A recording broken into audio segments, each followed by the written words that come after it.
I also thought while I was at it, while I was out and about, I might just come over here to the eastern side of the bridge and make a bit of a video as well about what's happening over here, which I've mentioned before about the beach. I try to make comparisons between the eastern side and the Waring Street side, which engineers and things seem to be disputing. In the video here, you can see the water out there. It's flowing past quite fast. This is the same current that's on the previous video. Obviously, I've just come over the other side of the bridge. I just pan down to my feet here, and it's the same thing applies. The water in here is just gently eddying around. Just look at the seaweed floating on the surface. It's just eddying past and just gently flowing backwards against the tide, as it is along this little beach over on this side. So over here on the opposite side of the bridge, we have this eastern beach, and as we can see, there's just a gentle beach there. It just goes up there. The bank just goes gently up, and up there goes towards the left hand side. See, we've got a little bit of sand deposited on top of it that's been washing down the river. But over in the distance, we can see the old house base there. That base I've mentioned before has been there for, I don't know, 60 years or more. Used to have a couple of holiday houses sitting on top of it, put there by Neil Perry, who used to rent them out. Now, this house base plays a very important part in the way the water works down here in my books. I just stop the video and I'll walk across there, and we'll have another look, and I'll have a bit of a talk about that. Just hang on a minute. So I've just wandered across here to this old base here, old timber base built by Neil Perry, as I said, just made up out of logs and things. Driven a few poles down into the ground, rested some logs against them, and he built a platform here and put these couple of houses up on top of it. Just a simple timber structure with some dirt on it. Now the specialist water engineers keep saying that if we build anything on the other side, it's going to wash away. Well, this has been here on this side of the river for 60 years or more, and it hasn't washed away. The dirt platform is still there. It's covered in bushes, as we can see. It is still there, this dirt base, and this old timber platform, all these old logs and things, they've rotted away. They haven't washed away, they've rotted away. And they're not undercut.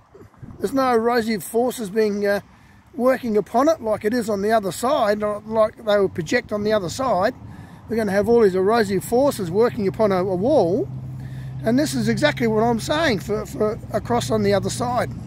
We build a beach, and then we put a concrete retaining wall buried 4 feet down into the ground or so, up above the water, away from the water, so that the water doesn't enact upon it. And what we'll end up with will be a beach, just like we've got here on this side. I'll just pan around. We're going to go back into the sun. It might get a bit awkward. I'll just pan around, but we'll end up with a beach. Now, why can't we end up with a beach like this on the other side with a bit of sand on it that we import, and the same as what we've got on this side? I completely dispute what the engineers have to say. This area here has been here through all the floods, all the storm and tempest, everything, the whole lot. This area here has been the same as the other side. It's put up with all these forces, and yet this little old timber structure is still here. It has just rotted away. It hasn't washed away. We've got photographs, we've got everything of floods. This is on an outside bend here. It's right on an outside bend. We've got the little old bridge up here, the old footbridge, which is made out of steel now, with its little pathway, is still there. And yet this is on an outside bend here. When I look up the river, it cops the full force of the flood, but it's still here. And the engineers are maintaining that if we put a beach back on the other side, it's going to wash away.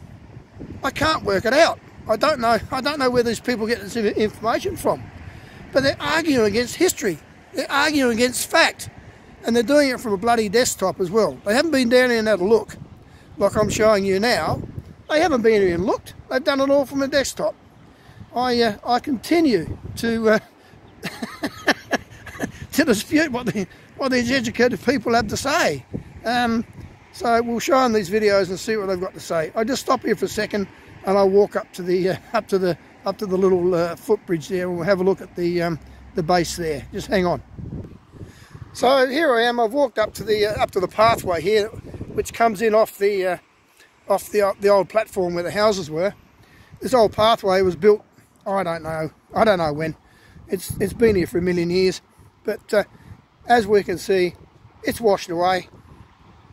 It's just washed away and eroded, and it's just fallen down. It's not all undercut and carrying on. It's just collapsed, and this is just an old dirt and stone pathway that was built, and it's still here.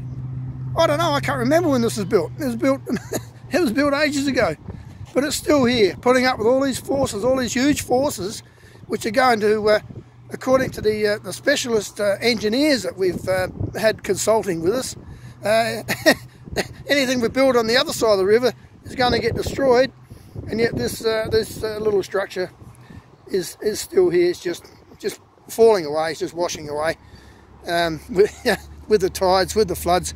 I don't know how many tides and how many floods this area here has put up with, but it's quite a few. No one's ever maintained anything in here.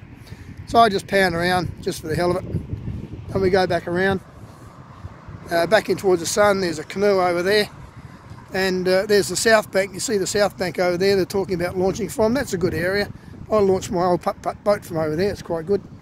But we just look back down along here, looking in towards the sun. It won't be real good, but there, and we can just see a beach sitting there.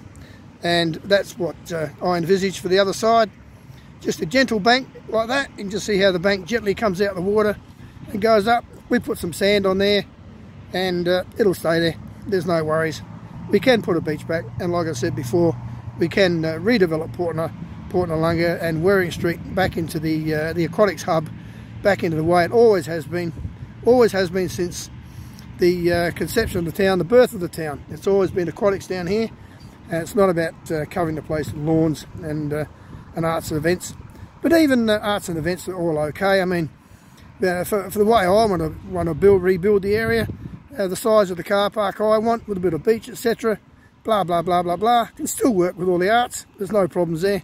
But lawns, all those lawns, and the horribly unsafe car park that they're planning, which won't work. I can tell you right now, it will not work, that car park. It's just unsafe. That won't work. But my plan will work in with the arts, etc. So once again, I thank you for your time, and I certainly hope that we've learnt a bit from this. Cheers.